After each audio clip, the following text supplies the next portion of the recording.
আসসালামু আলাইকুম।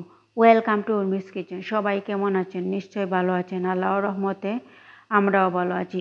আজ নিজের হাতের ফলানো সবজি রান্না করব। আর নিজের হাতের ফলানো সবজি খেতে কিন্তু দারুণ লাগে। একটা খুশি খুশি মনের মধ্যে একটা খুশি খুশি কাজ করে নিজের হাতে ফলানো সবজি খেতে, রান্না করতে। এখন আমি এই ফুলকপিকে কেটে নিব। আমি আরেকটা ভিডিওতে আমার ছাদ বাগান থেকে আমি এই ফুলকপি তুলেছিলাম আর ভিডিওটা সবার সাথে শেয়ার করেছিলাম। এখন আমি এই ফুলকপিকে কেটে নিব। কীটনাশক ছাড়া, সার ছাড়া এই ফুলকপি আমি ফলিয়েছিলাম, চাষ করেছিলাম। শুধু সবজির খোসা সার বানিয়ে দিয়ে। আর এই ফুলকপিটা আসলে খেতেও খুব মজা হয়েছিল। এখন আমি কেটে নিচ্ছি এভাবে পিস পিস করে।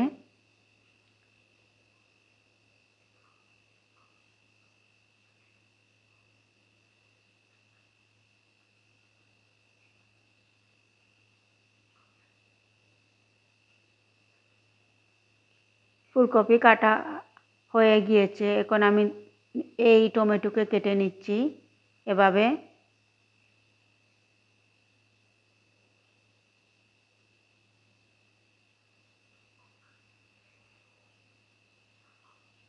আসলে এই তরকারিটা খুব মজা হয়েছিল। নিজের হাতের ফলানো সবজি।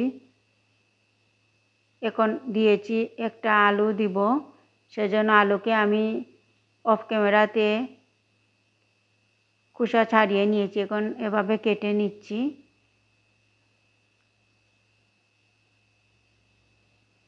সবজিগুলো কাটা হয়ে গিয়েছে। এখন আমি পানি দিয়ে ভিজিয়ে কিছুক্ষণ রেখে দিব।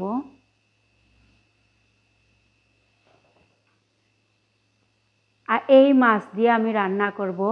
এটাও ছিল পুকুরের মাছ, তো তাজা মাছ ছিল, একদম ফ্রেশ মাছ ছিল। এখন আমি মাছকে ধুয়ে নিয়েছি। এখন রান্নার জন্য চুলায় পাতিল বসিয়ে দিয়েছি আর দিয়েছি সরিষার তেল। পাতিল গরম হয়ে গিয়েছে।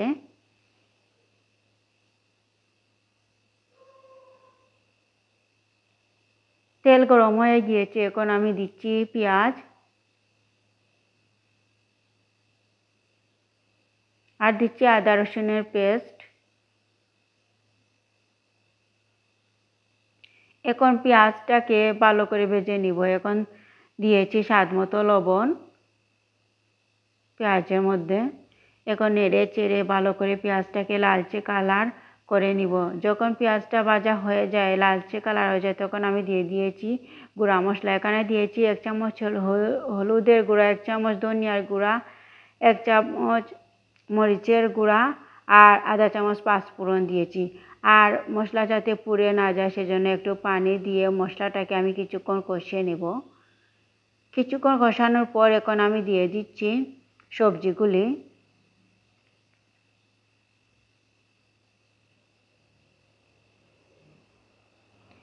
এখন নেড়ে চেড়ে মশলার সাথে মিশিয়ে নিচ্ছি সবজিকে। নাড়াচাড়া হয়ে গিয়েছে। এখন আমি ঢাকনা লাগিয়ে রান্না করব। কিছুক্ষণ কষিয়ে নিব সবজিকে।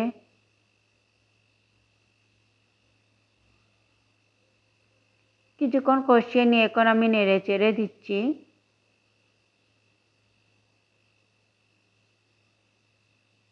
এখন দিয়ে দিচ্ছি ঝোলের পানি।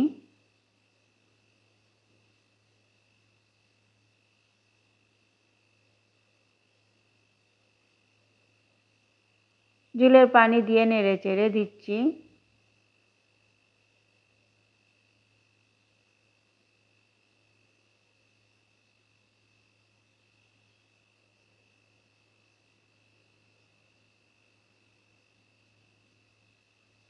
এখন ঢাকনা লাগিয়ে কিছুক্ষণ রান্না করব যাতে সবজিগুলি সিদ্ধ হয়ে যায়।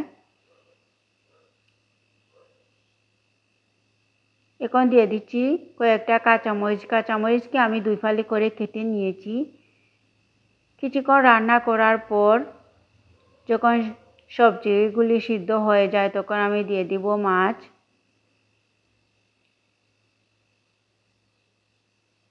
এখন নেড়ে চেড়ে দিচ্ছি।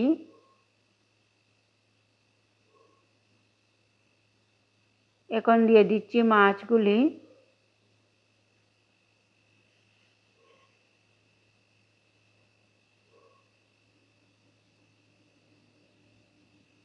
মাছ দিয়ে নেড়ে চেড়ে দিচ্ছি যাতে মাছের ভেতরে মশলাগুলি ঢুকে, মাছের কাঁচা কাঁচা ভাবটা চলে যায়। এখন ঢাকনা লাগিয়ে কিছুক্ষণ রান্না করব।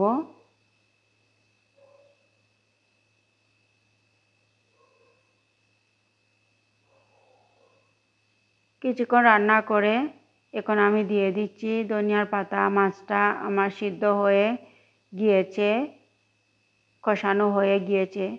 এখন ধনিয়ার পাতা দিয়ে আরও কিছুক্ষণ রান্না করব। ধনিয়ার পাতা দিয়ে কিছুক্ষণ রান্না করে এখন আমি চুলাটা অফ করে নিব। আমার সবজি রান্না হয়ে গিয়েছে, নিজের হাতের ফলানো সবজি। চুলাটা অফ করে নিয়েছি। দেখুন, চুলা অফ করে নেওয়ার পর যখন একটু ঠান্ডা হয়ে যায়, দেখুন আমার তরকারিটা কতটা সুন্দর হয়েছে, খেতেও খুব মজা হয়েছিল। আর নিজের হাতের ফলানো সবজি আসলে খেতে অন্যরকম একটা স্বাদ।